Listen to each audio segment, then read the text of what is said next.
stop. A family shop.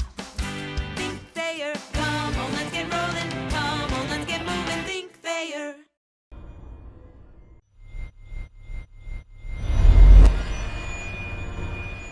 Going on the road and into a hostile environment, you can't turn the ball over 3 times in the first half and expect to come out with a win.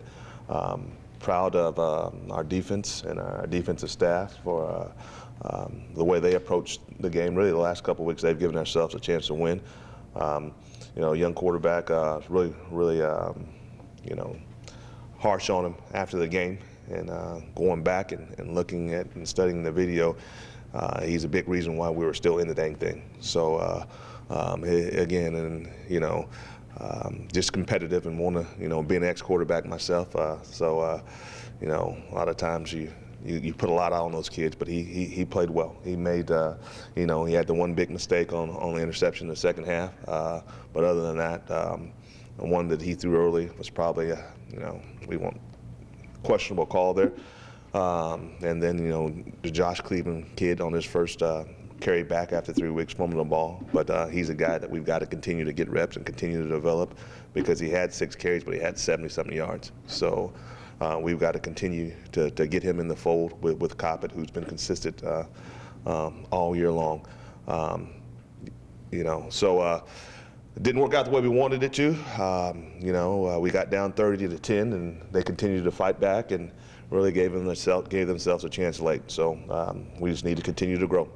How encouraging was it? With the way the season's going, you guys fall down behind 30-10, and you guys kept fighting and gave yourselves a chance at the end. How encouraging was that for you to see? Well, it's who they are, to their core. The one thing that they will do is fight, and they will fight to the end. And those guys in that locker room love playing together, and they love playing for the man next to them.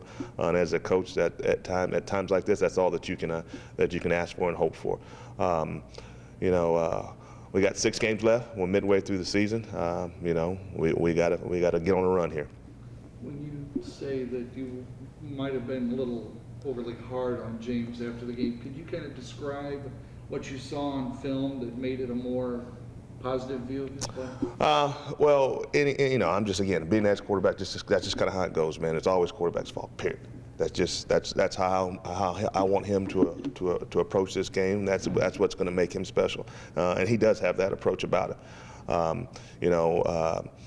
What I saw on film is I saw a kid that's got a big arm, that has the ability to take a shot. Durability. He's a tough kid, and again, we gave up 4 sacks last week, and it would have been about 10 if he didn't have the ability to move and escape like he did. And once he got out, he made some pretty phenomenal throws. As you look at a rivalry game, I know it's your first time in this game. The guys in this building have never beat Toledo. Hey, how do you approach that with your guys? First off, let me say this. Since I stepped off the plane, that's all anybody's talked about. So, and really coming from Tech, we were so far in West Texas that we never really had a natural rivalry. So I'm excited about the opportunity to be a part of it. I know that it's a great deal, not just for our community, but Toledo's as well, and expecting a packed house and wanting to get everybody out there. And we need this. We sometimes in these games you can throw the records out, and that's kind of ball game that we need right now. First off, I'm excited about it, and can't wait to be a part. Now, to answer the second part of your question, I'm looking to make it a rivalry. We're looking to make it a rivalry in 2016, because it's not a rivalry until the other team wins. A rivalry goes back and forth. We hadn't won in a long time, so we're excited about the opportunity to rekindling that rivalry once again. What is it about the defense that has changed in the last couple of weeks? How much is that improvement? And obviously, the opponents who play too aren't quite like Exactly. That has a lot to play with it, Thomas. But they're playing fast, and I think we've done a good job of protecting some of those young kids and what we're doing on the back end a little bit. A kid that I hadn't talked much about that's played really well in the last couple of weeks, that showed some grit and ability to go out there and compete, is the little Jackson kid. He's really done a great job for us, and through this, this whatever you want, debacle of a first half of the season, it looks like we found a kid that can, compete and play for us a little bit. So that's a positive moving forward, and that's why you throw all those guys out there. You throw them all out there and hoping to catch a nugget. And I think he's going to be a good player for us moving forward. As we've talked about previously, in the previous weeks, we've simplified some things, and you know, and they played faster because of it. And, you know, on passing situations, we're trying to, you know, we're still, they were 21 to 29, I saw that, but most of them, they kept underneath, and it wasn't just a big explosive play. Once they get down in the red zone, they're throwing the balls up to their 6'3", 6'4" kids, and our 5'8" kids are having some issues. So we'll find a way to get that fixed as well. When you're having a debacle of a first half of the year, like you called it, can a game like this, your rival, who you haven't beat, can this flip the switch completely, you think? No doubt. Oh, absolutely. Absolutely. I mean, winning a game like this would do a ton for our season moving forward. Not just because it's our rival, but it's one of the better teams in the MAC. So that would be a huge confidence boost. When you first started talking about the rivalry, you mentioned fans talking to you about it. What have your players said to you about this? You know, I've tried to do a good job of squashing that, you know, and trying to nail in that mindset. It's 1 week at a time, one game at a time. But throughout the offseason and throughout the spring, you know, just sitting down and talking with the leadership council a little bit, they've acknowledged that it's one that they really want to win, and they've acknowledged that they hadn't beaten that senior class, hadn't gotten it done, and so they're excited about it. They're looking forward to it. What about Toledo? You think their offense, you know, their strength, is their offense better, their defense? They're a good football team. They're well-rounded football teams, and that's what good football teams are. They're explosive. You know, they can run it, they can throw it. Right now, they're extremely confident football team.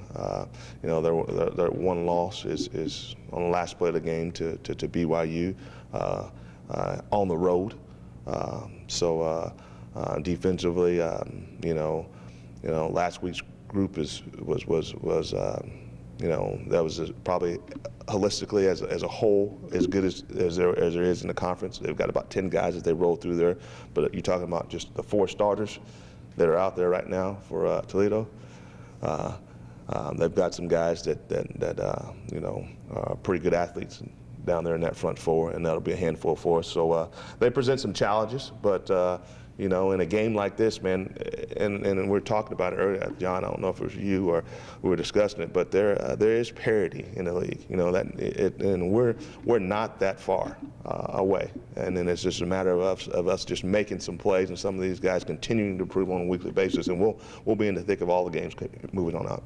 When you say that there's that parity and teams are close, are your players looking at that with a glass half full, as in we're close, or is it a glass half empty? Right now, I think, you know, we hadn't really gotten any of those conversations. It's been business as usual, and you know, and that's kind of how you approach these situations. You got to be consistent in what you do. You don't want to be over the top. You don't want to panic, because if you do, as a head coach and a leader, your coaches will panic, and then it'll trickle down to your team. You know, when you look at the situations in Eastern Michigan and Ohio, you get behind early like that, and it's done. And we haven't shown that panic. We've shown some resolve, and we've shown the ability to fight back and to bow our neck a little bit. We just got to grow as a football team. You know, I think, again, our senior group, you know, and those guys' mind, I really feel like they feel like they can go out and they can run the table. And that's kind of basically what we're going to have to do to get ourselves a bowl opportunity. When you look at Toledo, teams early in the season loaded the box trying to stop the run, and then Woodside was able to beat them over the top of the line. How do you approach them looking at that team when you're trying to game plan for them? Well, Woodside, it's kind of like you hit it on the head. You want to load the box, you want to stop much of a man. Hunt, you know, he's probably one of the better, or the best back in the conference. So it's kind of pick your poison there. What we've got to do is we got to continue to build on what we're trying to get accomplished, because as we stated earlier, we can't go out and we're going to ask these guys to do something that they can't do and disguise all these different things and things of that nature. We've got to make it a fight. You know, I mean, we've got to be physical, and we got to make it a 60-minute ball game, and we got to make them earn their points and not give anything to them cheap. They're too good. Looking at the Seemed like obviously a lot of Josh and Fox Saturday. Has Donovan kind of fallen out of that mix a little bit, or is there certain? Well, down in the red zone a little bit was in the short yardage situations. You know, we like to get Donovan in there, but right now Box has kind of separated himself a little bit.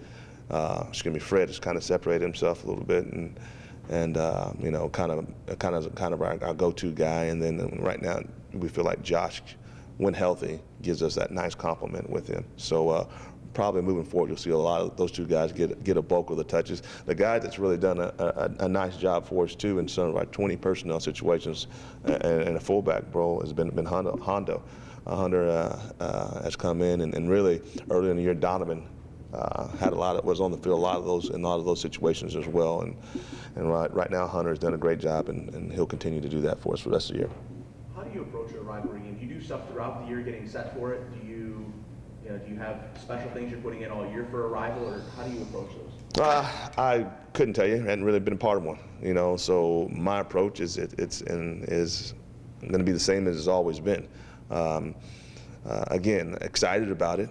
Excited for our fan base. Excited for our community. Excited for our alumni. Excited for our student body.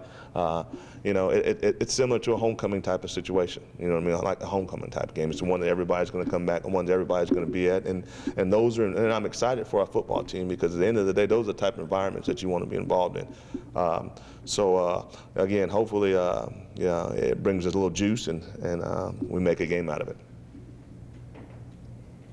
You had talked obviously about the turnovers and costing games and things like that. Are there things you can do to try and cut into those turnovers? It's kind of like tackling. You know, we tackle more than anybody in the country. You're out at our practice every day. I mean, we tackle more than any football team I've been a part of. I told them this past week, stop tackling, because it's not about that anymore. I know you do the drills, so you don't have to. I don't have to sit here and answer questions. And I know what we're doing. I know how we're preparing. We're doing the things that we need to do. At this point, you know, it's about execution.